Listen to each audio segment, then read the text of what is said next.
Houston is not an unusual place for devastating hurricanes, but in the era of climate change disaster, Harvey hit the state like no other. In just 6 days, 33 trillion gallons of water were dumped onto the area, the greatest amount of rain for a single storm in continental U.S. history, with 3 times more rain than Katrina.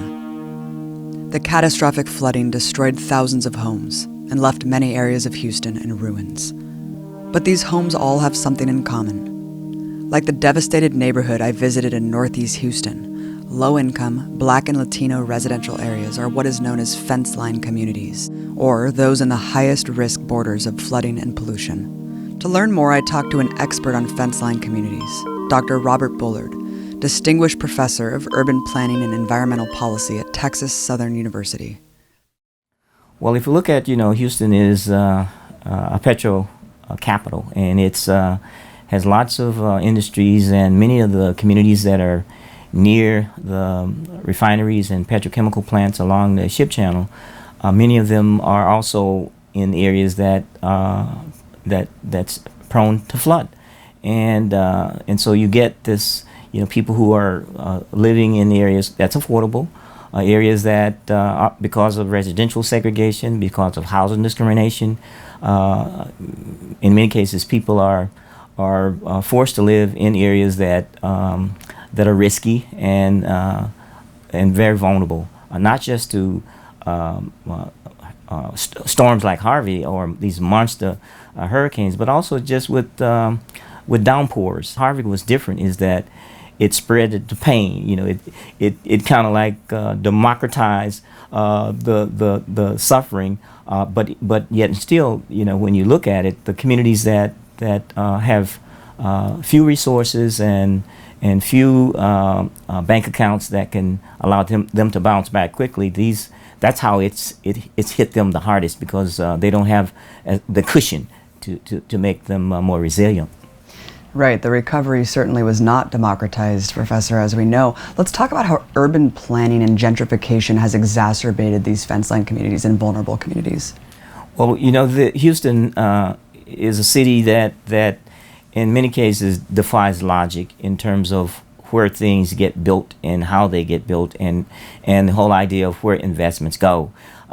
We have sparkling downtown areas. We have beautiful urban complexes that's of high rises, but at the same time we have areas that are semi-rural, areas that have very little infrastructure in terms of drainage, in terms of flood control. The areas that have basically open ditches and gullies and no sidewalks, and kids have to walk along the street next to ditches to get to school, and when it rains, those gullies and ditches fill, presents a lot of problems in terms of safety, health and safety for children. Well, Houston is the only major city in the United States that does not have zoning, and it has allowed for really willy-nilly, haphazard kinds of development. And because of that unrestrained capitalism, it means that if you have the money, you can almost build anything anywhere. And so that kind of less protection for poor communities and communities of color, and not having the kinds of investments in infrastructure such as flood control, has made many communities basically sacrifice zones. And so when you start looking at laying a map out on the table and talking about which communities are over polluted by industry and air pollution and water contamination, which communities have open drainage ditches, and which communities are more likely to have illegal dumping of waste. I mean, these are the same communities that are low-lying and generally poor and have an infrastructure that's older and not maintained. And most of this is on the east side of Houston. Houston's east side is heavy industrial, heavy concentration of African American and Latinos. And so when you talk about that schism between these two Houstons that we're talking about, the west side is more residential and it's more upscale, and then you talk about on the east side is where you have a lot of these industries and these neighborhoods that are fence line, and oftentimes people call them sacrifice zones, in areas that where anything goes, and these are the same areas that don't have grocery stores. These are where you have concentration of food deserts. These are the neighborhoods where you don't have a lot of parks and green space. And so when you talk about things that communities don't have, what we're saying is that if we are to recover in a way that's equitable, we have to address a lot of those disparities that existed before the storm. The areas that suffered most from the hurricane are Houston's historically oppressed and marginalized communities. In many cases, the people that live closest to the industries don't even get the benefits of working at the industry. They get the pollution and they get the risk, and many times they get sick. That's the environmental racism, is when we allow certain types of risk and health threats to somehow be targeted toward groups and communities because of that race. It's real. We live, as I say, we live in areas in the South and in Houston, and Houston is definitely a southern city, that many of its neighborhoods and its environmental landscape was shaped by Jim Crow segregation, racial segregation. And if you look at, as I said before, we have, in 2017, we still have racially identifiable neighborhoods that we know by name, and we know when you travel through, you know by when you see the population, you see certain things are not there, and you can identify in terms of amenities. What happened in terms of the infrastructure and the flooding of certain neighborhoods and the disparate impact of the flooding, that's not natural.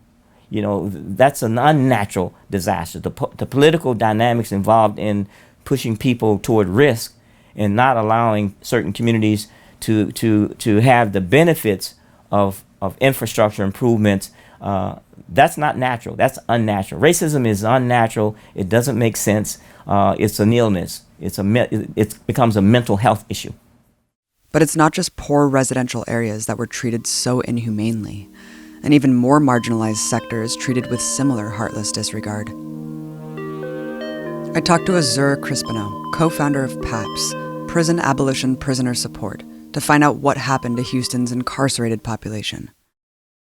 So let's start by discussing what you know about the damage done to those 3 prison units run by the Texas Department of Criminal Justice. So in terms of the Gist, Stiles, and LeBlanc unit, we know that there was standing water in all 3 of the units. We know that there was lack of sanitation available to the inmates. They weren't able to shower for a minimum of 10 days. When porta potties were finally delivered, they were insufficient porta potties. In at least one of the units, the porta potties were clumped together in such a way that it was not accessible to all of the inmates to be able to go there. We have widespread reports that only the guards were allowed to use the porta potties.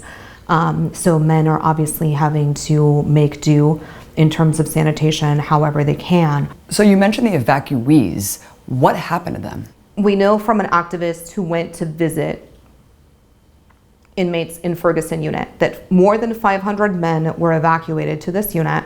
They were placed in a gymnasium. They were told to bring their fans but no other property. When they got to the gymnasium, they were not allowed to plug in their fans, right? So no air conditioning, no ability to plug in your fan. There are porta potties, but the porta potties are not being cleaned. Ants, roaches, and snakes crossing them at night. No ability to go anywhere or do anything except to be in this gymnasium. So you have a situation where a federal government agency, right, has recognized that this is a coastal floodplain that is likely to flood anytime, right? If I lived there, I would have to carry additional flood insurance. But TDCJ does not have an evacuation plan in place that is constitutional, humane, and respects the taxpayer. Well, that's the big question, right? I mean, you mentioned that these prisons were built on a known floodplain, and I guess you can ask that about all these facilities in Houston. Why were there no precautionary measures taken knowing that this is going to happen, not just now, but again and again? Because prisons are built for profit, not rehabilitation. And it's cheaper to build on a floodplain, right? The reality is that we have this fiction that prisoners are people who have done something wrong and they're being punished for a reason. And the reality is that prisons are a huge profit-making industry. So if you were to put these units in non-floodplain areas, that's real estate that's substantially more expensive. But it's much more than flood water that earns Houston's low-income areas the title sacrifice zones. The megacorporations that siphon vast wealth from Texas land puts them in even graver danger. On the poor, mostly minority east side of Houston, you'll find big oil refineries, which emit countless harmful pollutants. You'll also find all the chemical plants, which emit even more toxic emissions, littering the residential areas hurt by the floods. This gets even more disturbing when you see it's not just homes, but also schools. Countless children go to schools built inside of these poison-spewing zones. When hurricanes strike these facilities, it's the east side communities who bear the brunt of the toxic fallout. Hurricane Harvey was no exception. Behind me is the Arkham chemical plant, the facility that exploded 1 month ago during Hurricane Harvey. Innumerable noxious, polluting chemicals were released into the air, endangering thousands of local residents, some of whom live directly next to the plant. They were told to return home, but to wear protective clothing and to not drink the water. So we're driving by the Arkham chemical plant right now, where water was about 6 feet deep in the plant. They said it was an unprecedented amount of flooding, but as we know, they had experienced something very similar just a few years prior and actually failed to take those precautionary measures to prevent more explosions. So right across from the plant, there's people, there's houses, there's trailers, hundreds of people who live here who have to return back to their home. Many of them have farms, they have lives to live. Holy, there was just a huge dead deer in the gutter. Wow, that was really intense. I spoke with Yvette Arellano of Houston's grassroots Texas Environmental Advocacy Services to learn more. So can you start by outlining what exactly happened at the Arkham chemical plant back in August? Well, in August, Arkham basically lost their backup energy source, and they had a total of 9 different refrigerated units. The first 3 went up on a Thursday and Friday of that week, and nobody even knew. The community had no idea that a fire was bound to happen. The plant knew, because they were inundated with 6 feet of water. The next day, all of a sudden you had notices that Arkham was having any issues. People were trying to find out what was the volume of substances that were being held. All we were told was that there were organic peroxides, but not the amount and not any other chemicals. Any plant like Arkham, that is a chemical plant, will produce more than just organic peroxides. But because they hide behind Homeland Security and terrorist threats, they're not forced to disclose that information to local communities, which is completely unfair. All of a sudden you had FEMA come out and say, well, we have plume modules, and our plume modules disclose that these are hazardous chemicals to public health and safety. The next day after he made that statement, he rescinded that statement because of pressures that came from above. We're under Scott Pruitt's EPA. When we spoke directly to the EPA a week after Harvey had passed, during this entire Arkham situation, we asked, are the plumes hazardous? This is Region 6 EPA, under Scott Pruitt, and they said no. Your response to, the whole, it's nothing more than a campfire, right? The smoke inhalation, and also just their warning to the community about returning. That was absurd. The community wasn't given the information that they needed, just like none of the communities during the Harvey disaster were. We were told that no floodwaters were toxic because of industrial entities during the storm. And this had happened before, about 10 years prior, at the Arkham chemical plant. Not 6 feet of water, but at least 6 inches of water. Why were no precautionary measures taken then? Well, all of this stems back to the chemical disaster rule. The chemical disaster rule outlines that these facilities that are called RMP facilities, or risk management plan facilities, have to be transparent with communities and outline evacuation plans and let communities know what they're storing. Under the Trump administration, there was a 90-day delay. That 90-day delay kept any of those safety mechanisms from going into place.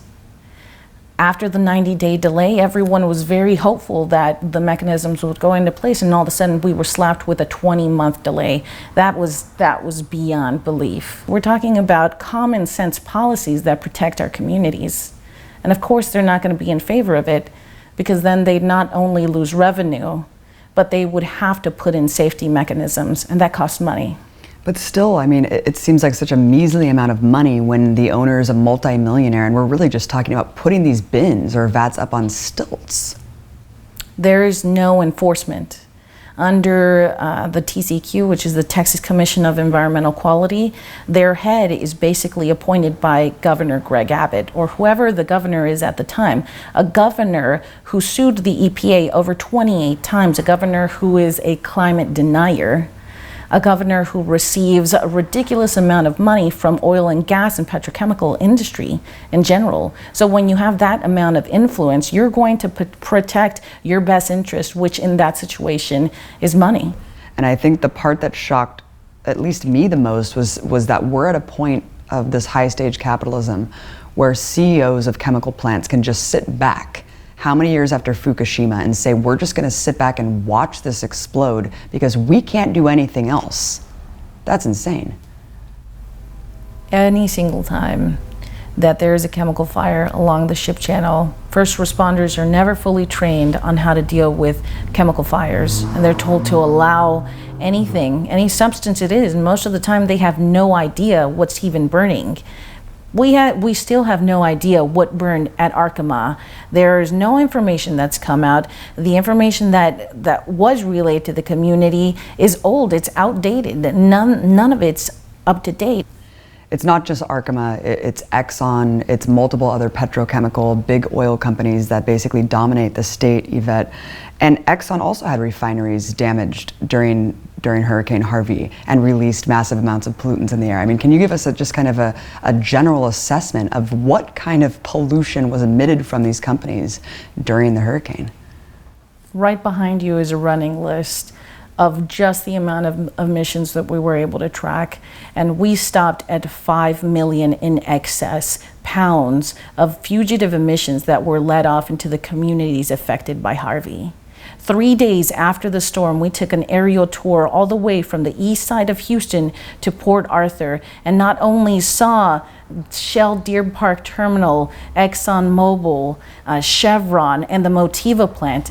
The Motiva plant in Port Arthur is the largest refinery in this nation. ExxonMobil plant is the second largest refinery in this nation, and they both produce over 500,000 barrels per calendar day. They were flaring like crazy, and no one was there to stop them because there are loopholes hidden within our regulations. Currently, our regulations and any policies that are there to protect our community stand like Swiss cheese. The lowest fine that we've seen for any of these companies has been around $2,500 for doing air releases. Now, I can't even buy a used car for that amount of money. It's cheaper for these companies to pay the fines than it is to actually update the equipment. The companies are allowed to do any number of things. They're not fined if any of these events happen during a natural disaster or during startup and shutdown. What was told to the community was that these refineries and the chemical plants were going to go through a shutdown process. They weren't told how many emissions they were going to let off. In fact, you had public officials just kindly reminding these entities, please be considerate as you're starting up and you're shutting down. When you have public officials asking kindly these entities to please be considerate, that means there is absolutely nothing else. They are not enforcing. When you're asking politely, you have no power in that situation. That's what we were facing. This is the largest petrochemical complex in the entire nation, the second largest in the world. The first largest is in Saudi Arabia. You're telling me that a first world nation, a developed nation who lives in a democratic society, allows a 16-mile stretch of frontline communities with children, elderly, sick, cancer clusters running from Houston all the way to Louisiana. You're telling me that this is what's allowed in this kind of nation, in this kind of society? Houston's open secret is that these same communities are subjected to deadly hazards from these big corporations every single day, not just during natural disasters. The correlation is clear. Areas with very low poverty rates have very low rates of harmful emissions. The higher the poverty rate, the greater the rate of dangerous pollutants. Cancer clusters, which are heightened rates of deadly cancer in these polluted areas, prove how many lives are sacrificed for big oil, how many are sentenced to sickness. According to a 2016 report by the Union of Concerned Scientists, the Manchester community, 98% minority and mostly low income, experiences cancer at 30% greater than those in more wealthy areas. 19 industrial oil and chemical facilities dot this small community. So not only were the families along the Houston Ship Channel affected by any current leaks or fires or emissions, but legacy contamination that continues to sit at these sites. When we asked Texas A&M to come in and do testing, when they got to the Brio site over in the south side of Houston, there was an attorney at the Superfund site manually who was physically attempting to stop them from taking a water sample. They had a community department liaison with them who used their body as a barricade. These are wild stories that people have no idea even exist. And whenever we go ahead and we recount them, they sound like lies. They're not lies. This is what happens in states that are infiltrated with oil and gas infrastructure, their extractive industries.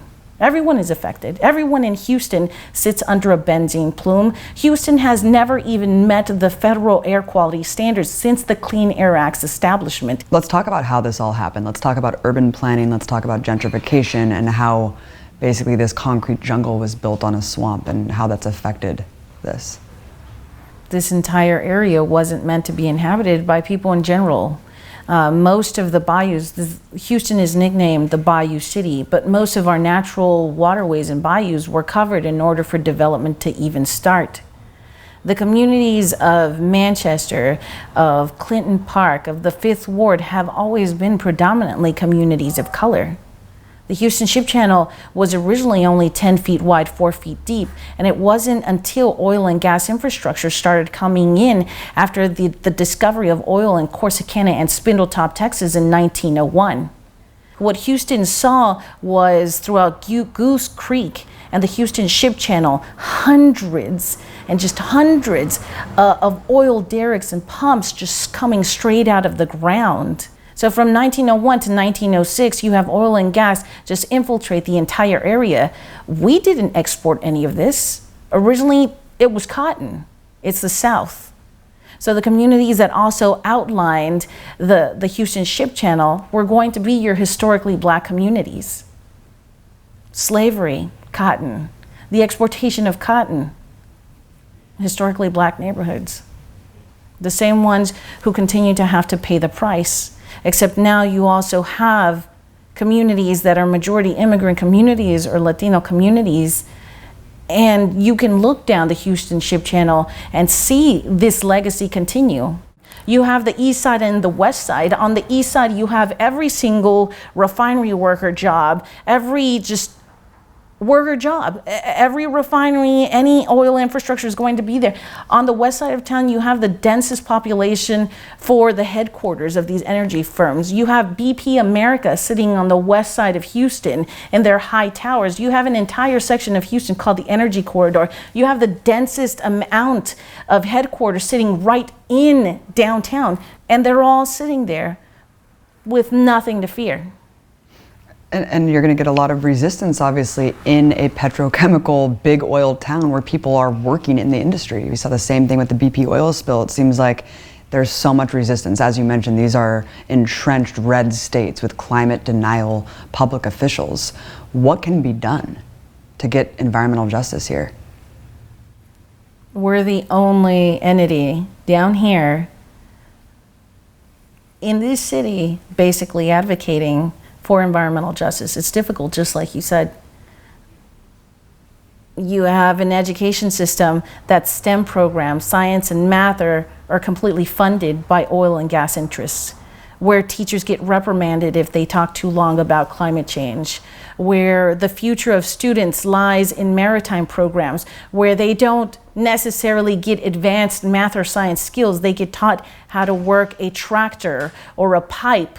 There is no study that even has chemical exposures and their effects on public health available. You just won't see that.